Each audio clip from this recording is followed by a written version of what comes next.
Buenos días, estudiantes, chicos. Espero que se encuentren bien. Bueno, vamos a ver un ejemplo de cómo aplicar fuerzas de fricción para un problema de física. Entonces, imaginemos que tenemos una caja grande, ¿verdad? No muy pesada, de 20 kilogramos, y que la queremos empujar sobre una superficie horizontal, sólida, que tiene fricción, ¿verdad? Entonces, yo les doy a ustedes de una vez los valores para los coeficientes de fricción en esta superficie.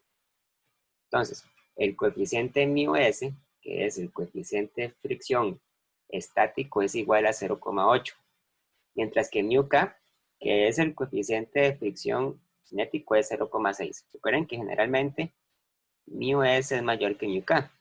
La fuerza de fricción aparece debido a la rugosidad o a las impurezas que existen entre las superficies de contacto, ¿verdad? Entonces, para este problema les voy a pedir dos cosas, bueno, tres cosas. La parte A es averigüe la fuerza mínima que hay que aplicar para empezar a mover la caja. La pregunta B dice, una vez que hemos alcanzado el valor para esa fuerza mínima, determine cuál va a ser la aceleración de la caja. Y el problema C es averigüe ahora cuál tiene que ser la fuerza mínima para hacer que la caja continúe moviéndose.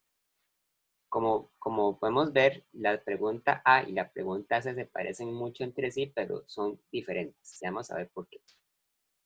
Entonces, sea como sea, para resolver un problema con fuerzas de fricción, es importante tener el valor de la fuerza normal. Hay que calcular la fuerza normal de contacto entre la caja y el piso. Entonces, la normal es una fuerza, ¿verdad?, que apunta hacia arriba. Entonces, vamos a poner aquí la normal. La otra fuerza que siempre actúa sobre la caja, independientemente de lo que sucede, ¿verdad?, es el peso. El peso apunta para abajo.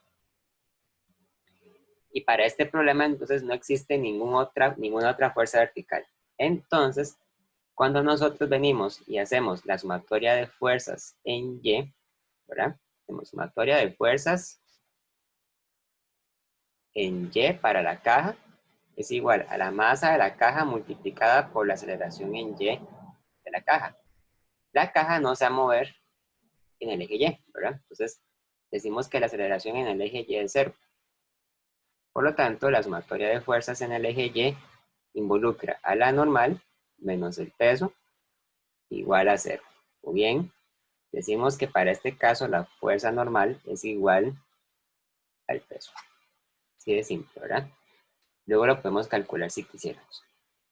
Entonces, la pregunta A dice, averigüe la fuerza mínima para empezar a mover la caja.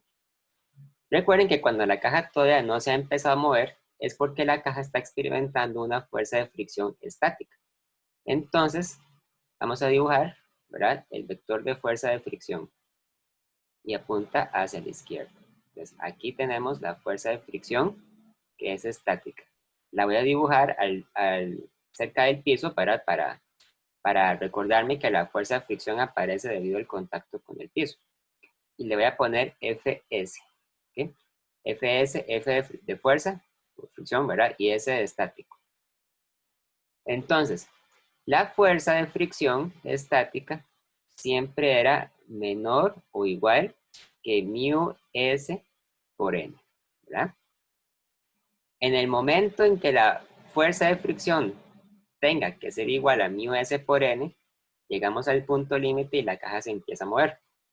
Si ustedes llegan, ¿verdad?, y hacen el diagrama de cuerpo libre para la caja y hacen la sumatoria de fuerzas en X, entonces tenemos que sumatoria de fuerzas en X es igual bueno, es igual a la masa por la aceleración en X, ¿verdad? Pero como la caja no se mueve, entonces la aceleración en X es cero.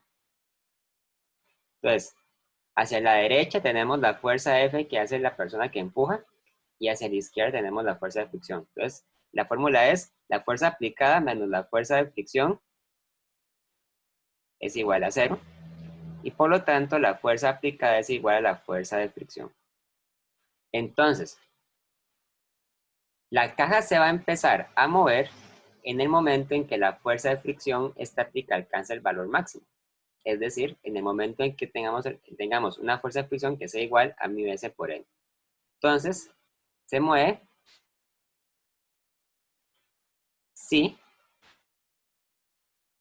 F es igual a mu S por N, ¿verdad? O bien, si F es igual entonces a 0,8 por masa por gravedad, o sea, por 20 kilogramos por 9,8 metros entre segundo al cuadrado. Y calculamos cuánto da. 0,8 por 20 por 9,8 es 156,8 newtons, ¿verdad? Cuando la fuerza alcanza ese valor, la caja se empieza a mover. Muy bien. Ahora, para la pregunta B, dice, una vez que hemos alcanzado ese valor para la fuerza, entonces, ¿cuál va a ser la aceleración de la caja? Es decir, en el instante en que la caja se empieza a mover, la fuerza de fricción deja de ser estática y se convierte en una fuerza de fricción cinética. Entonces, aquí tenemos que hacer un cambio, ¿verdad? Tenemos que indicar ahora que nuestra fuerza de fricción va a ser cinética. Entonces, vamos a poner FK, ¿verdad? Como ya se ha empezado a mover, entonces está acelerando. Y la sumatoria de fuerzas en el eje X es igual a la masa de la caja por la aceleración en X. Donde la aceleración en X no es cero. ¿Verdad? Ya no es cero porque ahora la caja se está moviendo. Entonces, hacia la derecha tenemos la fuerza de empuje F. Hacia la izquierda tenemos la fuerza de fricción Fk. Y esto es igual a la masa por la aceleración en X. Recuerden que la fórmula para calcular la fuerza de fricción cinética es siempre igual, ¿verdad? Aquí igual a mu k por la normal. Y esto a su vez es igual a mu k por mg, ¿verdad? Porque la normal es igual a mg. Entonces tenemos que la fuerza aplicada menos mu k por mg es igual a la masa por la aceleración en x. Y entonces la aceleración en x es igual a la fuerza aplicada menos mu k por mg entre la masa de la caja. Ya en esta pizarra no me queda espacio para calcularlo, entonces voy a irme a la pizarra siguiente. La fórmula dice entonces que la aceleración en x es igual a la fuerza aplicada menos mu k por mg entre la masa. Entonces, en el problema anterior determinamos que el valor de F es 156,8 newtons.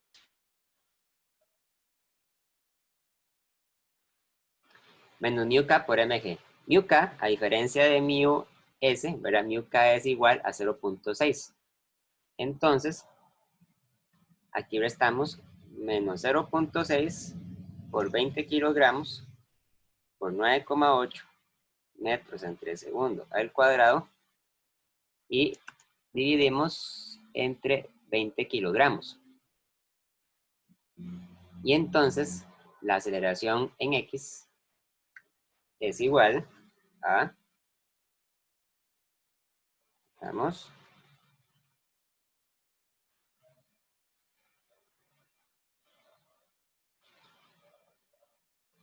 1.96 metros entre segundo al cuadrado.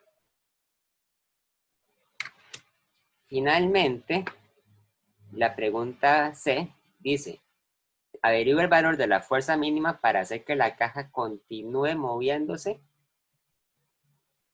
Vean que cuando les digo que es la fuerza mínima es para que la caja se mueva, pero se mueva sin acelerar. Verán, aquí la caja está acelerando a 1.96 metros entre segundo al cuadrado. Entonces, yo lo que les propongo es que ahora ustedes se imaginen que están empujando la caja.